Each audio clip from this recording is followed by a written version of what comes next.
This video, we will talk about how to use the assignment operator with object. And also we use the class, the new class we define, we call date class, to see how we will use the static data member and the member function. And the first time we will introduce what is the default constructor function. So the first thing we see, what is the assignment operator? So this assignment operator, you actually see many different types. When we have a primitive data type, we call fundamental data type. You have int x and y. You can assign x equal to y, right? So you assign the value. But also, did you remember we have a pointer? So if the pointer, we have first movie pointer. When the first movie pointer equal to 0, or we have the first movie pointer equal to an object reference. What does that mean? So that means you have the reference, the object address assigned to the pointer, right? Yeah, we all know that. But how about if I create two objects? I have a date 2 assigned with date 1. What's this happen? So that's we see how we will do. So that's see the next example is the class date. We have the date class. So this one here, you will see the UML diagram. So we have date class. So date, we have month, date, and year. We all agree that. But now you will see the first time we introduce you a new data type, not the data type, actually the modifier. In the UML diagram, if you see any variable or function, we have the underline. Did you see underline here? Okay, so this underline we call the static access. Okay, so this static access is the first time we see that. So this static, we will talk about what is the static variable. So static variable, to be simple to say that static variable is different from those variable we specify here. Okay, so static variable actually is not the instance variable. On here we say private data, month, date, and year, right? They are belong to each object. But when we have variable, we using the underline to specify that. We call they are static variable. So static variable is not belong to any object. Actually, they belong to the class. Okay, so later we'll see how we define that. So then here in our date, we have the constructor. So you can see even we specify month, day, and the year, but each one they have default value. So this date constructor require 3 parameters, but if you don't specify, they also can have the default value to assign. So that's the first time now we see the destructor function. Destructor function is very similar to the constructor function. They don't have return type, even not void.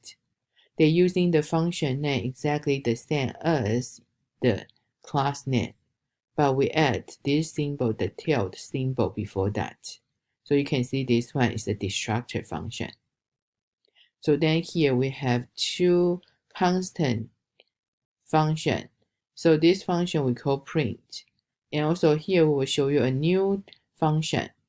Did you remember I always told you most of the time your data member is private access. So you see that's negative sign. But sometimes and also all your member function, mostly they are positive. So that's a public access. But sometimes if you see any member function, they are negative sign. That means they are private access. So this function actually cannot be accessed from outside. They are we call utility function, only can be invoked from the inside object.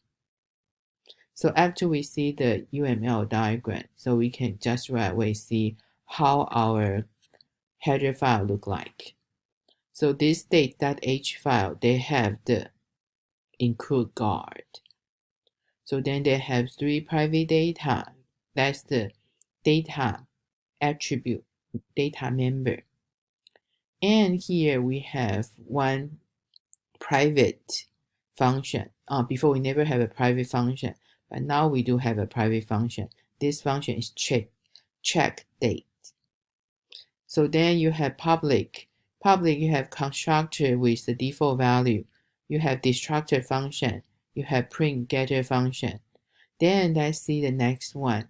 We have a constant variable is public. Every month we have 12.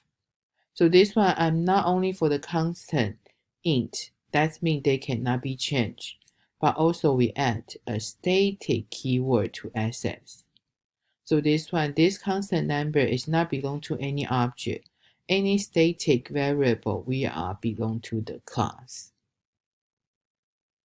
Okay. So the next one we see this CPP file. So I won't talk about the whole thing. I will just let you guys read through that. You can pause the video, but I will talk about the important thing. So the important thing you can see here, after in our constructor function, we have month, we have date and year. So the same thing, we will check the months should be between 1 to 12. If not, they will throw the exception. So year, actually we don't have the year for that. Year, you can be any positive number. So the date, actually we have the check date. Remember, this one actually is the private getter function. We have to this one is because every month have different date. So that's why here, if you see the date, check date function, they will have an array. Okay, and again, this array start from we have 12, we have 13. Because one thing is we don't want to use the 0 to 11. Instead, they're using 0 to 12 for each month. So they just make, actually we don't have months 0. So then they're using this array to check each day, are they in the correct month? Okay, and also even your leap day, leap year, the February 29th, they're just using the year to modulus by 400 or in the 4 to find that.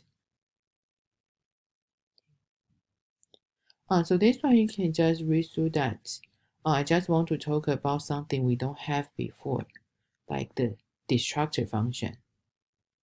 So actually destructor function, usually you see before we never have destructor function, right? Right, because destructor function just mean how can we destroy and release the memory for the object. But since all our objects so far, we are not dynamic memory, we use a static memory. So really nothing we need to release. But here we just want to show you what the destructor function look like. And here, in order to show you destructor function did be code, so we print some information. So one thing is when the destructor function will be called. Actually, destructor function only being called before the program finish. So before the program finish, all the object you created, they will call the destructor function. Okay, so that's why here we see the example for the driver program. So in the driver program, we create two dates. So the same thing you see again, you see the try and catch exception. So one thing is I want you to download these 3 files, just run the program. Okay, so you will see here, we created two date 1, date 2. So then we try to print date 1, date 2 information.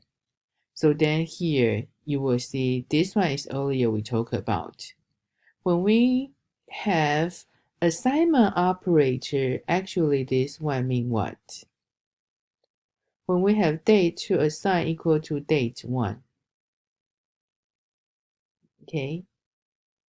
So in C++, this one is very interesting because like earlier we say, so here let me draw some picture to show you.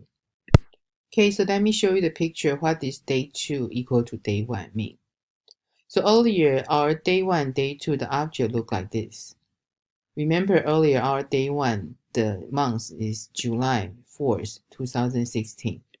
Then we call a default constructor day 2. So that's why the month 1, 2, and 2000, year 2000. So now when we assign this day 2 equal to date 1, so this one we call the equal mean assignment operator. So we have assignment operator actually just mean we will assign this object equal to this object. But you can see here in C++, we call these two objects, they are using the static memory. So that's why they have their own object occupy the memory location. So when you're using the equal sign to assign the two objects, right, they will just go over this equal sign for each data attribute. So on the other hand, in date 1, we have month, year, date, these three data attributes. So when we're using the equal sign for that, okay, so here when we want to try to make the date 2 equal to date 1, actually they just reassign date 2, month become equal to date 1, month 7. Okay, so that's the equal sign use. So then again, date, the date for date 2 equal to date in date 1. So that's 4. So then the year, the same thing, they assign to 2016. So actually that's how they will do the assignment operator. So the assignment operator, if we didn't specify, in object, they just assign each data attribute to the other one. So that's how they will look like in the memory location. Okay, so that's why here, after you have date 2 equal to date 1, right? So I want you to check this program. So then you will see your result like this. So after we do the default memberwise assignment, so that's what we call the default memberwise assignment. When we assign the date object to each object, they just copy each data attribute. So that's why they have the values displayed like this. And also earlier, because we add the destructor function, so that's why here before you can see the destructor function actually being called before the function finish, the program finish. Okay, so that's our date class example.